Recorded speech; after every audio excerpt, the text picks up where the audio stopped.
श्रीमन्महागणाधिपतये नमः। लक्ष्मीनारायणाभ्यां नमः। उमामहेश्वराभ्यां नमः। वाणीहिरण्यगर्भाभ्यां नमः। शचीपुरन्दराभ्यां नमः। मातापितृचरणकमलेभ्यो नमः। इष्टदेवताभ्यो नमः। कुलदेवताभ्यो नमः। ग्रामदेवताभ्यो नमः। स्थानदेवताभ्यो नमः। वास्तुदेवताभ्यो नमः। सर्वेभ्यो देवेभ्यो नमः। सर्वेभ्यो ब्राह्मणेभ्यो नमः। श्रीगुरुचरणकमलेभ्यो नमः। ओम सिद्धिबुद्धिसहिताय श्रीमन्महागणाधिपतये नमः। पंचवटी में माँ जगदम्बा सीता जी की माँ श्री सुनैना जी अपनी दासियों को भेजती हैं और वह भेजी हुई दासियां कौशल्या आदि के मिलने का सुंदर अवसर देखकर बताती है और बताने पर सावकाश सुनि सब सिय सासु आयऊ जनक राजर निवासु। दासियों से यह सुनकर कि सीता की सब सासू माएं इस समय फुर्सत में हैं, जनक राज का रनिवास कौशल्या आदि महारानियों से मिलने आया और श्री सुनैना जी तथा जनक राज के रनिवास के लोगों के आने पर कौशल्या सादर सन्मानी आसन दिए समय समानी। कौशल्या जी ने आदरपूर्वक उन सबका सम्मान किया और समयोचित जो उस समय उचित आसन थे वो लाकर दिए और दोनों और सबके शील और प्रेम को देखकर उसको सुनकर कठोर वज्र भी पिघल जाते हैं। शरीर पुलकित और शिथिल है, सभी के नेत्रों में शोक और प्रेम के आंसू हैं और सब महीनख लिखने लगी सब सोचन। सब अपने पैरों के नखों से नाखूनों से जमीन कुरेदने लगी और सोचने लगी। इतने में श्री सुनैना जी किसी मातु कह विधि बुद्धि बाकी जो पय फेनु फोर पबिटा की। सीता जी की माता श्री सुनैना जी ने कहा कि विधाता की बुद्धि बड़ी टेढ़ी है, जो दूध के फेन जैसी कोमल वस्तु को वज्र की टांकी से फोड़ रहा है, अर्थात जो अत्यंत कोमल और निर्दोष हैं उन पर विपत्ति ढा रहा है। तो सुनिए सुधा देखिए गरल सब कर तूति कराल जह तह काक उलूक बक मानस सकृत मराल। भाई अमृत केवल सुनने में आता है, सुधा सुनिए, सुधा सुनने में कि सुनिए सुधा देखिए गरल, गरल देखने में जहां तक प्रत्यक्ष दिखाई देते हैं, दिखाई जाते हैं, दिख ही जाते हैं। सब करतूत कराल, तो विधाता की सभी करतूतें भयंकर हैं, कराल हैं। जह तह काक उलूक बक मानस सकृत मराल, जहां तहां कौवे उल्लू बकुले ही दिखाई देते हैं, हंस तो एक मानस सरोवर में ही है। तो सुनि सोच कह देवी सुमित्रा विधि गति बड़ी विपरीत विचित्रा। यह सुनकर सुनैना जी के द्वारा जो कहा गया हुआ सुनकर देवी सुमित्रा जी शोक के साथ कहने लगी कि विधि गति बड़ी विपरीत विचित्रा, कि विधाता की चाल बड़ी ही विपरीत और विचित्र है कि जो श्री जी पालई हरई बहोरी बाल के लिसम विधिमति भोरी। सुमित्रा जी कह क्या रही हैं कि जो सृज पालई हरई बहोरी, कि जो सृष्टि को उत्पन्न करके पालता है, जो सृज यानी सृजन करता है, उत्पन्न करता है, हरई बहोरी और फिर उसको नष्ट कर डालता है, बाल के लिसम विधिमति भोरी, विधाता की बुद्धि बालकों के खेल के समान भोली यानी विवेक शून्य है। कौशल्या कह दो सुन काहू, कर्म विवश दुख सुख क्षति लाहू। कौशल्या जी ने कहा सुमित्रा जी के कहने पर कि किसी का दोष नहीं, दोष न काहू, और फिर कहती क्या है कि कर्म विवश दुख सुख क्षति लाहू, कि दुख सुख हानि लाभ यह सब कर्म के अधीन है। और कठिन कर्म गति जान विधाता, जो शुभ अशुभ सकल फल दाता। भाई कर्म की कठिन गति जो है वो कठिन है, कर्म की गति कठिन या दुर्विज्ञ है और उसे विधाता ही जानता है, जो शुभ और अशुभ सभी कर्मों का फल देने वाला है।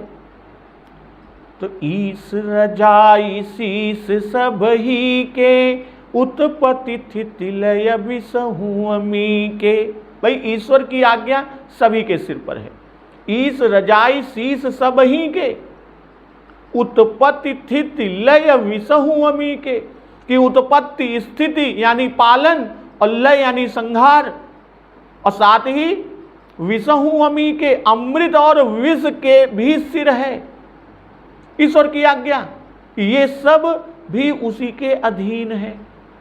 हे देवी कि देवी मोह बस सोची बादी, विधि प्रपंचु अस अचल अनादि।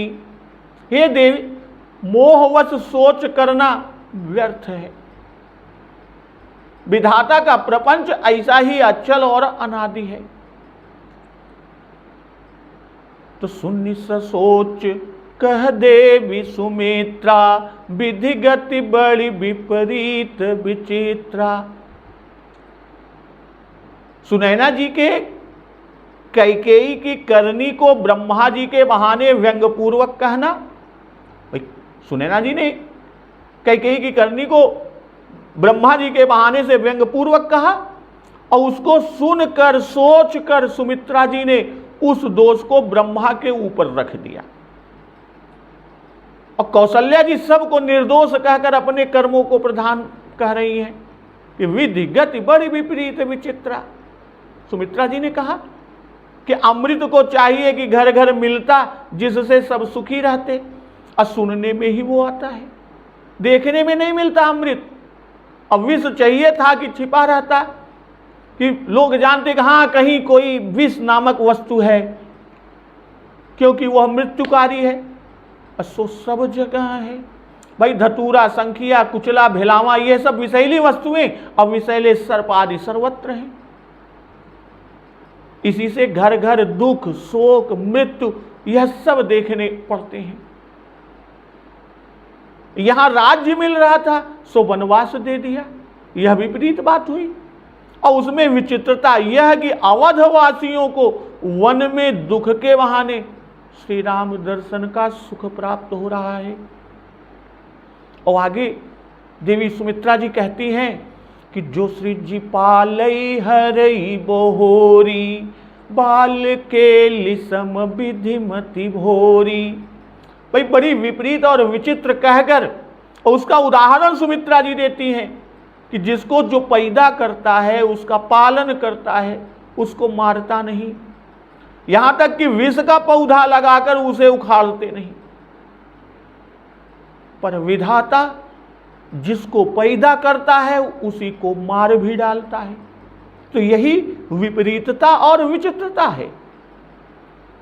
अज्ञानों की तरह यानी अज्ञानी बालकों की सी बुद्धि है विधाता।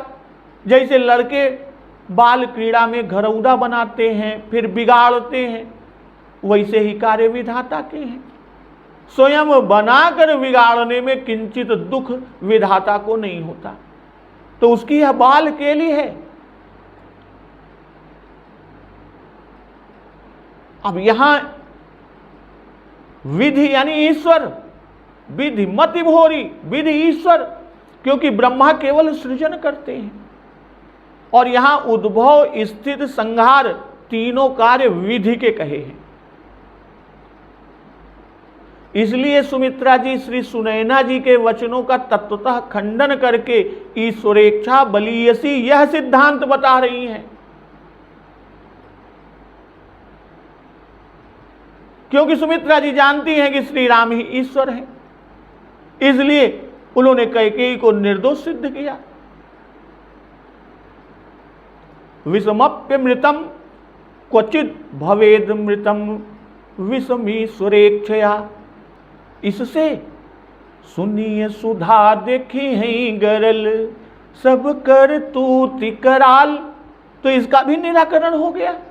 भाई बालकेली यानी बच्चों का खेल, खेल में हार जीत, कलह, रोना पीटना आदि सब कुछ तो होता है, पर खेल के पूर्वापर पर कालों में बच्चे खेल का संबंध भूल जाते हैं, खेल की रचना करने में आनंद मानते हैं और खेल के समेटने में भी।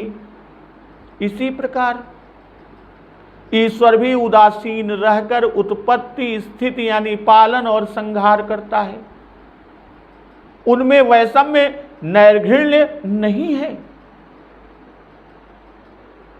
श्री सुमित्रा जी भी श्री सुनैना जी के अनुकूल ही बोली। सुमित्रा जी ने विधि को दोष दिया, जैसे सुनैना जी ने कि विधि बुद्धि बाकी अकरतूति कराल कठोर, वैसे ही यहां सुमित्रा जी ने कहा कि विधि गति बड़ी विपरीत विचित्रा, और फिर बाल केली सम विधि मति भोरी। अर्थात कहने का भाव, उनकी बात का सुमित्रा जी ने समर्थन कर दिया, क्योंकि सुमित्रा हैं, सुमित्रा हैं, इन्होंने उनके मन की कही, या इन्होंने ससोच कहा, शोक के वश विधि को दोष दिया, इसी से कौशल्या जी सबको निर्दोष कर दिया। ये सब में पंडिता हैं और राम माता हैं। जैसे श्री राम जी ने सबको निर्दोष किया, वैसे ही कौशल्या जी ने भी किया। कौशल्या जी कहती हैं कि विधि का दोष नहीं, वह तो केवल कर्म का फल देते हैं, कि कठिन कर्म गति जान विधाता, जो शुभ अशुभ सकल फलदाता।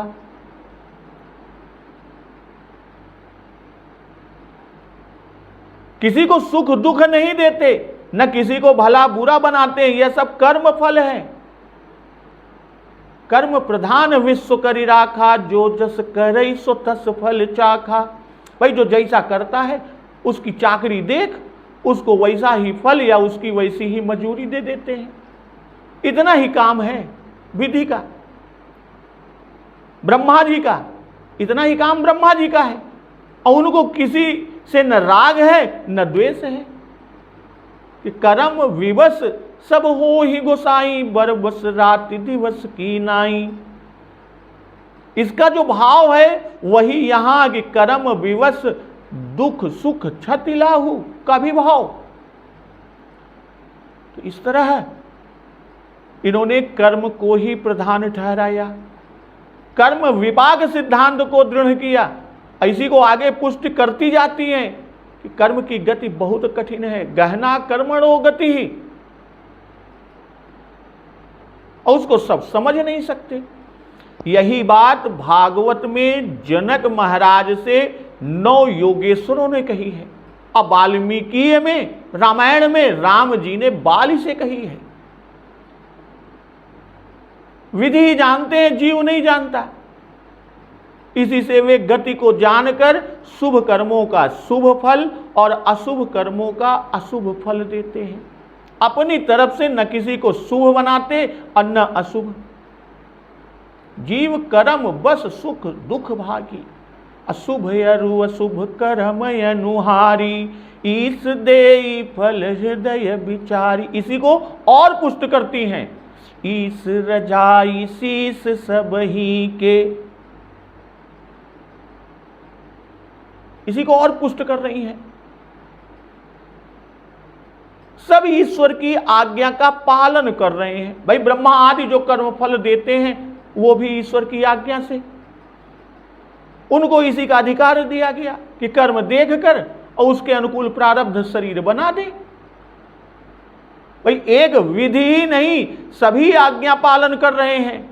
और यही बात वशिष्ठ जी ने भरत जी से कही थी, किंतु विधि हरि हर ससिर विधि सिपाला, माया जीव करम कुलिकाला, अहिप महिप जह लगी प्रभुताई, जोग सिद्ध निगमागम गाई, करि विचार जिय देख हुनी के, राम रजाई शीस सब ही के। तो वहां बाबा गोस्वामी तुलसीदास जी विस्तृत रूप से कहते हुए आए, तो यहां पर सिर्फ संक्षेप में कह दिया। सारांश यह है कि ईश्वर की इच्छा प्रबल है, किसी का कोई दोष नहीं है। कौशल्या जी कहती हैं कि इसमें किसी का दोष नहीं है। कौशल्या कह दोष न काहू, अकर्म विवश दुख सुख क्षति लाहू। उमा दारु जो सित की नाई, सब ही न चावत राम गोसाई। तो मनुष्य का दोष तो कहा नहीं जा सकता। भाई ब्रह्मा का स्वातंत्र भी सापेक्ष है, ये शुभ या अशुभ कर्म के अनुसार फल देते हैं। निरपेक्ष स्वातंत्र तो ईश्वर में है और उनकी आज्ञा हटाई नहीं जा सकती कि प्रभु आज्ञा अपेल श्रुति गाई, इसलिए उसके सामने सिर झुकाना ही ठीक है। कि कुल सहु चाहि कठोर यति, कोमल कुसुम हुचाई, चित खगेश रघुनाथ कर, समुझि पर कहु काहि। और उसके आगे जब कौशल्या जी ने कहा कि कौशल्या कह दो सुन काहू, कर्म विवश दुख सुख क्षति लाहू, और कठिन कर्म गति जान विधाता, जो शुभ अशुभ सकल फल दाता। इसको पुष्ट किया किससे? ईस रजाई शीस सब ही के, उत्पत्ति स्थिति लय विसहु अमी के। उत्पत्ति स्थिति लय विसहु अमी के, भाई ये भी आज्ञा अनुसार होते हैं। आज्ञा के बिना उत्पत्ति आदि का समय हो भी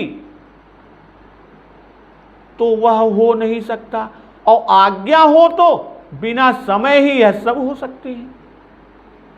जिस तरह मार्कंडेय जी के लिए बिना समय का ही प्रलय हो गया। श्रीधर जी अपनी टीका में लिखते हैं कि यह प्रलय सत्य है, झूठ नहीं। और बाबा गोस्वामी जी ने विनय में भी यही कहा है कि मार्कंडेय मुनिर्वर्य हित, कौतुकी विनहि कल्पांत प्रभु प्रलयकारी। भाई विष का काम मारना और अमृत का काम जिलाना है, पर बिना ईश्वर की आज्ञा के वे भी कुछ नहीं कर सकते। इधर देवता अमर हैं फिर भी उनका नाश होता है, और प्रहलाद शिव मीराबाई आदि विष पीकर भी न मरे। तो ईश्वर इच्छा। तो देवी मोह बस सोचिए बादी, विधि प्रपंचु असे अचल यनादि। भाई विधि को निर्दोष करने के लिए इतना कहकर अब खुलासा कर रही हैं माता कौशल्या जी कि यह तो अनादिकाल से ऐसा ही होता आया है और होता जाएगा, और स्वभावी के लिए शोक नहीं करना चाहिए, इसलिए सोच करना व्यर्थ है। फिर इसका भाव कि आप दिव्य हैं, आपका ज्ञान दिव्य है, आपको सोच करना व्यर्थ है। विधि प्रपंचु ऐसे अचल अनादि, अर्थात तीनों कालों में ऐसा ही अस यानी है, यह वर्तमान अचल है, आगे भी टल नहीं सकता, यह भविष्य और अनादि है। अर्थात भूतकाल में कब से चला आता है कोई जानता नहीं। और जब कहा कि काक उलूक बक विष और अनादि काल से चले आ रहे हैं, अनादिकाल से, और हंस तथा अमृत भी सब प्रकार की सृष्टि यानी अनादिकाल से है और आगे रहेगी। तो कोई नई बात हो तो सोच करते, असो यहां कोई नई बात है नहीं, रोज का वही बात सब पर ऐसी ही बीतती आई है।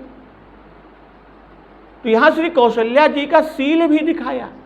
श्री सुनैना जी ने दोष दिया तब न बोली, तब माता कौशल्या नहीं बोली, क्योंकि सुनैना जी अतिथि हैं, पूज्य हैं, घर आई हैं और बराबर की हैं, भाई समधन है। सुमित्रा जी छोटी हैं, और जब सुमित्रा जी ने कहा तब उनकी आड़ लेकर कौशल्या जी ने कहा। और आगे कि भूपति जी अब मरब उरे आनी, सोचिए सखी लखी निज हित हानि। भाई राजा जी का जीना मरना हृदय में लाकर जो सोच करती हैं वह हे सखी अपने हित की हानि, वह हित और हानि को देखकर ये सोच है, शोक है। सीय मातु कह सत्य सुबानी, सुकृति अवधि अवधपति रानी।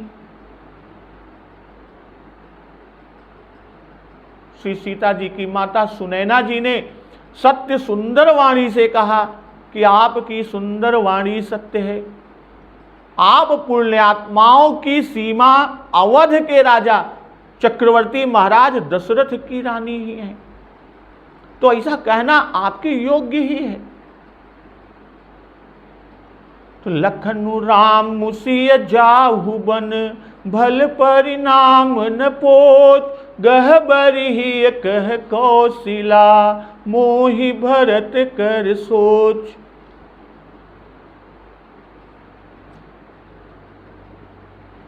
अब श्री लक्ष्मण राम और सीता वन को जावें, इसका फल यानी इसका अंत अच्छा है, बुरा नहीं है। लखन राम उसी जाहु बन, ये बन जाएं, भल परिणाम न पोछ, इनका परिणाम भला होगा, अच्छा होगा, बुरा नहीं है। पर आगे कहती हैं गहबरी ही कह कौशिला, मोहि भरत कर सोच। पर कौशल्या जी दुखित और गदगद हृदय से कह रही हैं कि मुझे भरत लाल की चिंता है कि राम के पीछे वियोग में न जाने भरत कैसे जीते रह सकेंगे, कैसे जीवित रह सकेंगे। तो इस प्रसाद यशीस तुम्हारी, सुत सुत बधु देव सरिबारी। भाई ईश्वर की कृपा और आपके आशीर्वाद से मुझे पुत्र और पुत्रवधु यानी बहू दोनों किस रूप में मिली, दोनों हमको देव सरिबारी गंगा जल के समान पवित्र प्राप्त हुए हैं। और राम शपथ मय कीन्हिन काऊ, सो करि कहूं सखी सती भाऊ। मैंने कभी राम की शपथ नहीं की, हे सखी आज वह भी करके मैं सद्भाव से कहती हूं। भाई उसी सिलसिले में कौशल्या जी कहती जाती हैं कि लोग सोच क्यों किया करते हैं, सोचिए सखी लख निज हित हानि, अर्थात मृत्यु आदि सोचने योग्य नहीं है, यह सोच वृथा है, यह सोच अज्ञान जनित है। तो फिर शोक क्यों करते हैं? कहते हैं कि जो शोक किया जाता है वह वस्तुतः उस प्राणी के लिए नहीं किया जाता, बल्कि अपने स्वार्थ की हानि के विचार से किया जाता है। भाई जहां स्वार्थ की हानि नहीं वहां कोई शोक नहीं करता, यह नित्य ही देखने में आता है। सीय मातु कह सत्य सुबानी। भाई आप स्वयं सुकृति पुरुषों की सीमा है और सुकृति अवधि महाराज दशरथ जी की रानी है, फिर ऐसी धर्म युक्त बातें आप क्यों न कहें। कौशल्या जी ने कहा था कि दोष किसी को लगाना उचित नहीं है, यह धर्म की बात है, इसी से सुकृति अवधि अवधपति रानी कहा। और कहते हैं भल परिणाम न पोछू। भाई पिता की आज्ञा का पालन सभी धर्मों में शिरोमणि है कि लखनु राम सिय जाहु बन, भल परिणाम न पोच, गहबरी ही कह कौशिला, मोहि भरत कर सोच।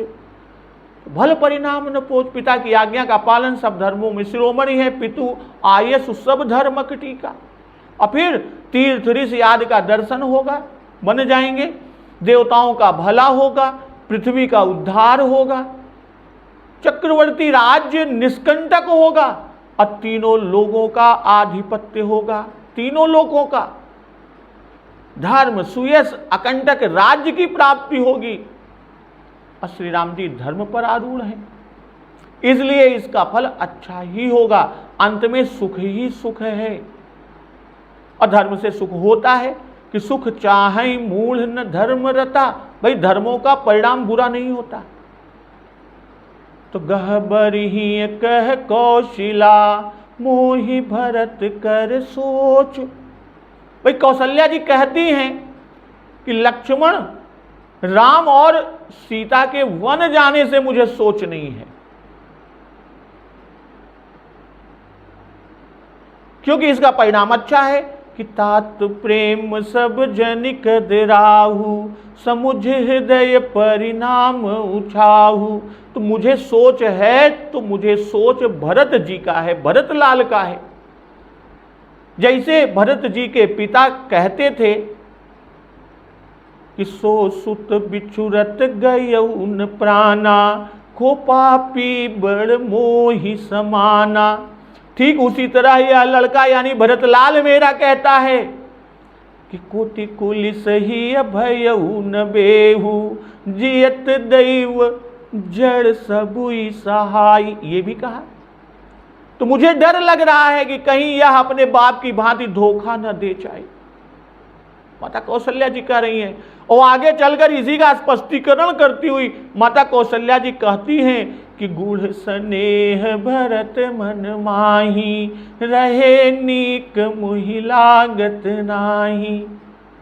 और फिर आगे कहती हैं कि इस प्रसाद यशीस तुम्हारी, सुत सुत बधु देव सरिबारी। भाई ये स्वयं पावन और संसार को पावन करने वाले हैं। जहां जहां ये जाएंगे वे सब पवित्र हो जाएंगे, वे सब पवित्र होंगे। गंगा तीनों लोकों को पवित्र करती है और ये सब लोकों को पवित्र करने वाले हैं। ईश प्रसाद कि इन सब काहुन शिव यवराधे, काहुन इन समान फल लाधे। और फिर आशीष तुम्हारी कि आपकी कृपा से, आपके आशीर्वाद से।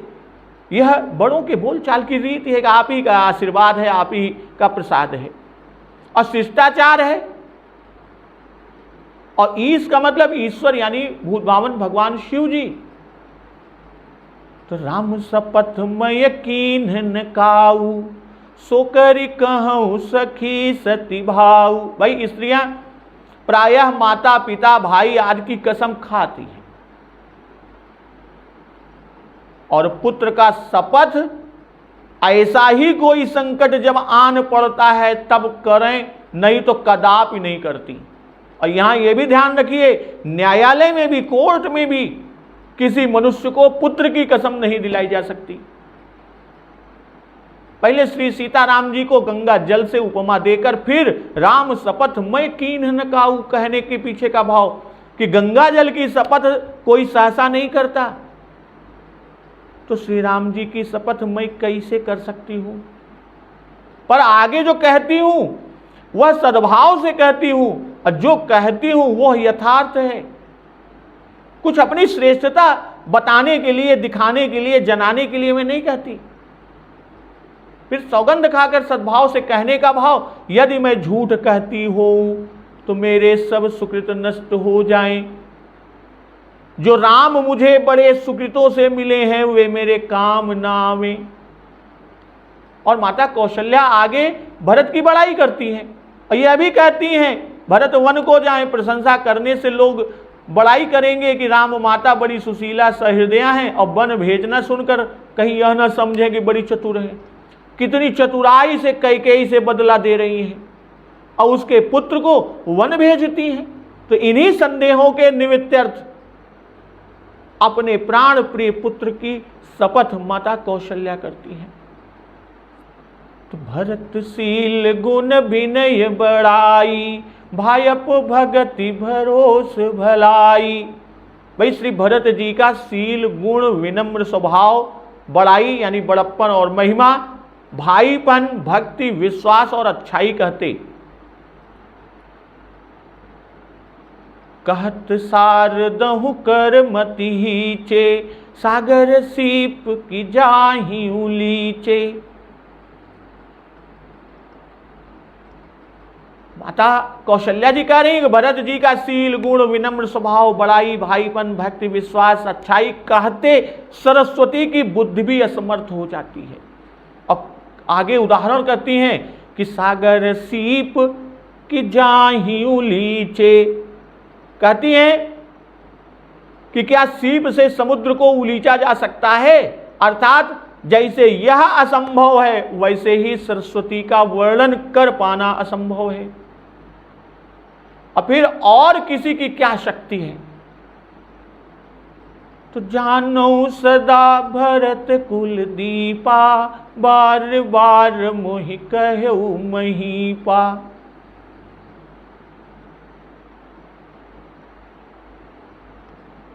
माता कौशल्या जी कह रही है कि मैं सदा से भरत को कुल का दीपक जानती हूं। मुझसे बारंबार महाराज दशरथ जी ने ऐसा कहा था। और फिर आगे कह रही हैं कि कसे कनकु मनि पारिख पाए, पुरुष परिखी हैं समय सुभाए।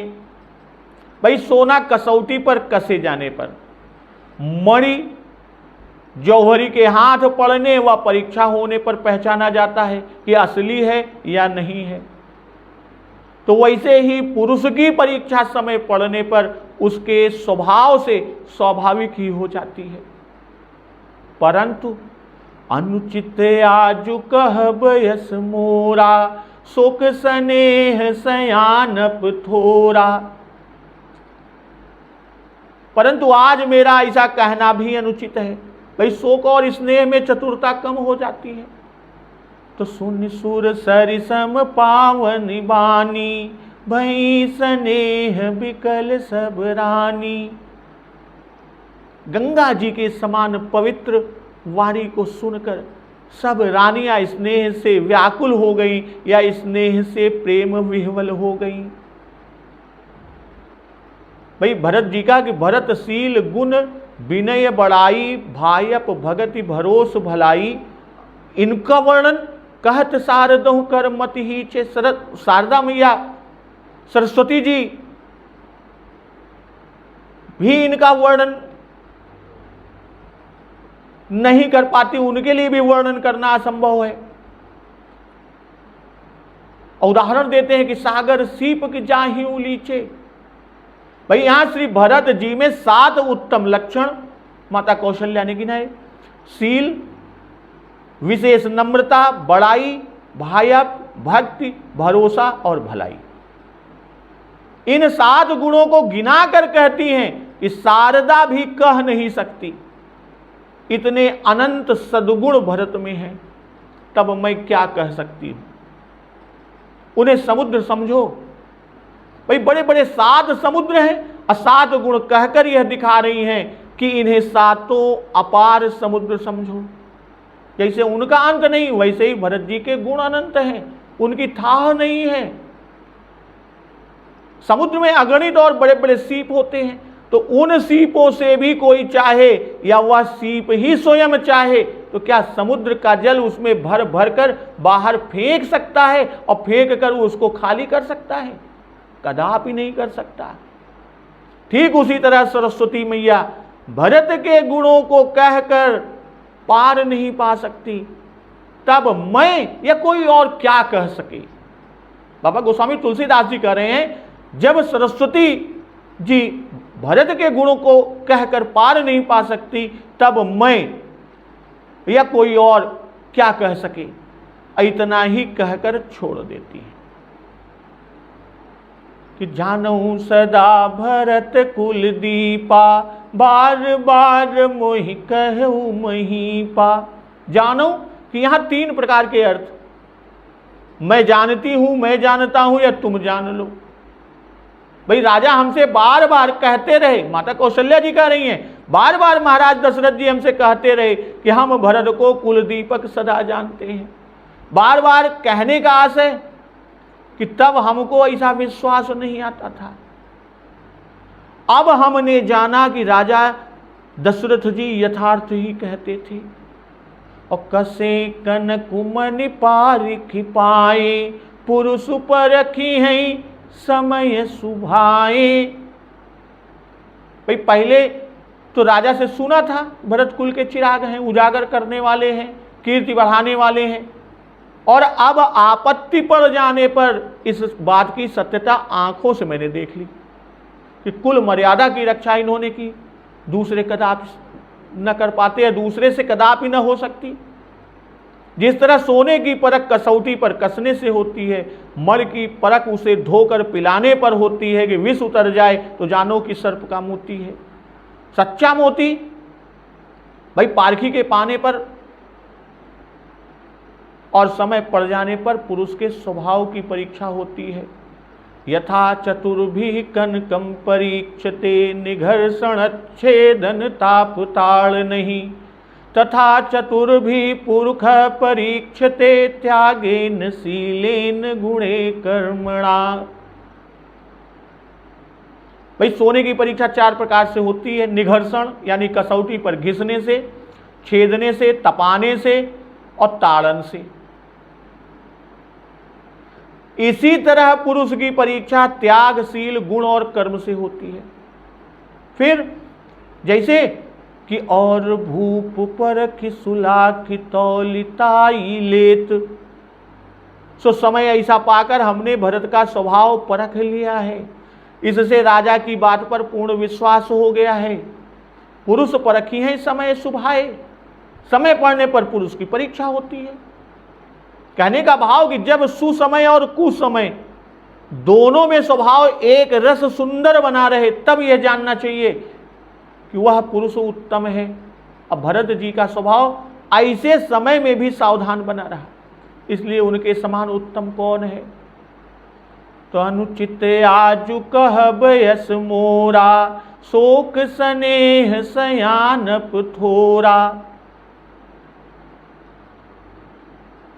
कौशल्या जी बहुत बड़ाई करती हुई कहती हैं कि राजा ने बार बार कहा कि भरत कुल दीपक है।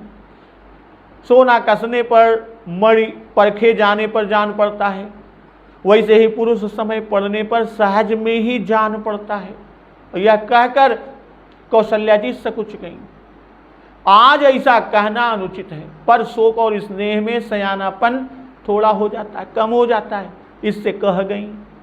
नहीं तो यह समय ऐसा है कि गुरु माता पिता राम का दिया हुआ राज्य त्याग कर आज भरत मनाने आए हैं, और मैं बड़ाई करके उनका राज्य रोकती हूँ, अर्थात कहती हूँ कि वे तुमसे राज्य करने को कहेंगे पर तुम न लेना। राज्य त्याग ही कि सब बड़ाई करते हैं, और हम भी बड़ाई करती हैं, कुल दीपक हैं। महाराज जी का मरण हुआ, रघुनंदन को वन हुआ, फिर भरत जी भी राज त्याग कर यहां पंचवटी आए, चित्रकूट। तो ऐसे दुख के समय आज मेरा भरत जी की बड़ाई करना अनुचित है, क्योंकि शोक और दुख के समय तथा स्नेह में थोड़ा ही सयानपन अच्छा होता है, बड़ा सयानापन दूषण होता है। तो सुन सुर सरिसम पावनी बानी, भई स्नेह बिकल सब रानी। भाई श्री कौशल्या जी ने सुत और सुत वधु को देवसरी बारी के समान कहा, और अब बाबा गोस्वामी तुलसीदास जी कौशल्या जी की वाणी को गंगा सम कहते हैं। कौशल्या कह दो सुन काऊ। इस वाक्य से कौशल्या जी ने कैकेयी, मंथरा, देवता, सरस्वती, विधि सभी को निर्दोष और निष्पाप बना दिया। तो जिस तरह गंगा अनेक पापियों को निष्पाप बना देती है, अनेक पापियों को निष्पाप बना देती है, फिर अपने पुत्र श्री राम जी की शपथ करके माता कौशल्या सौत पुत्र भरत की बड़ाई करती हैं, इसकी परवाह नहीं कि लोग इसे कुटिलता न समझ लें। अपने पुत्र पतोहू की चिंता नहीं करती, बार बार भरत का सोच करती है। यह सब वाणी की सुरतरी के समान पावनता है। भरत का सोच है। यह सुनकर भरत के स्नेह से दोनों रनिवास व्याकुल हो गए। सबको भरत का सोच हो गया। तो कौशल्या कह धीर धरी सुनहु देवी मिथिलेश, को विवेक निधि बल्लभहि तुम्हि सकई उपदेश। श्री कौशल्या जी धीरज धारण करती कहती हैं, हे मिथिलेश्वरी देवी सुनिए, विवेक सागर राजा जनक की प्यारी आपको कौन उपदेश दे सकता है। भाई ये कौशल्या है अर्थात पंडिता है, ऐसी से सबको व्याकुल देख इन्होंने धैर्य को धारण किया। देवी मिथिलेश आप दिव्य ज्ञान वाली हैं, श्री जनक जी ज्ञान के खजाना हैं और आप उनकी प्रिया हैं, भाई प्रिय पत्नी है, इसलिए आप भी अवश्य पंडिता होंगी, नहीं तो विवेक निधि को प्रिय न होती। भाई स्वयं विवेकी हैं महाराज जनक जी, इससे आपको उपदेश करना ही अनुचित है।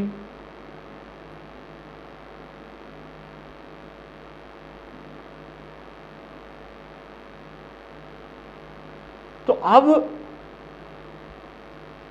इस प्रसंग के आगे कौशल्या जी के कहने पर कौशल्या जी और क्या कहती हैं। रानी सुनैना जी या यूं कहें कि अवधपुर की जो भी रानी या स्त्रियां और जनकपुर के रनिवास में जितने लोग आए हैं, इन लोगों के बीच क्या बात होती है और लोग क्या कहते हैं, इस प्रसंग का जो अमृत बहाव होगा उसका रसपान हम लोग अगले दिवस की कथा में करेंगे। तो एक बार जोर से बोलिए, सियावर रामचंद्र की जय, पवन सुत हनुमान की जय, जगत जननी मां जगदम्बा की जय, गुरुदेव भगवान की जय, उमापति महादेव की जय। जय श्री राम।